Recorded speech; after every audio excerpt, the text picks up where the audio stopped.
মুম্বাই।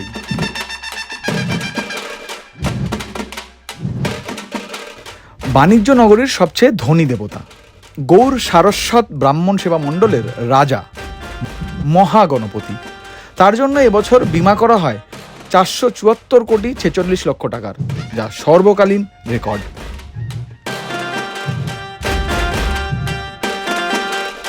সোনা রূপা গহনার জন্য সব মিলিয়ে 67 কোটি। অগ্নিকাণ্ড এবং ভূমিকম্পের মতো ঝুঁকিপূর্ণ প্রাকৃতিক দুর্যোগের কথা ভেবে বীমা করা হয় 2 কোটির। মণ্ডপ, স্টেডিয়াম ও পুণ্যার্থী, মানবিক দায়বদ্ধতা থেকে সব মিলিয়ে মহাগণপতির জন্য 30 কোটির বীমা। জিএসবি সেবা মণ্ডলের মহাগণপতির দুর্ঘটনা বীমা রয়েছে 375 কোটি টাকার। স্বাধীন ভারতের প্রাচীন পুজোগুলোর মধ্যে একটি পুজোর বয়স 70 বছর, এবার 71-এ পা।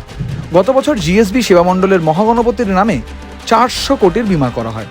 মুম্বাইয়ের এই গণেশের শরীরে 69 কেজির ওপরে সোনা রয়েছে, রূপা রয়েছে 300 কেজির ওপর। আর দিন কয়েকের অপেক্ষা। গণেশ পুজো শুরু হবে 27 অগস্ট থেকে। ওই দিনই গণেশ চতুর্থী। 5 দিন মহোৎসবের পর ধুমধাম করে মহারাষ্ট্রে গণপতি বাপ্পার বিসর্জন।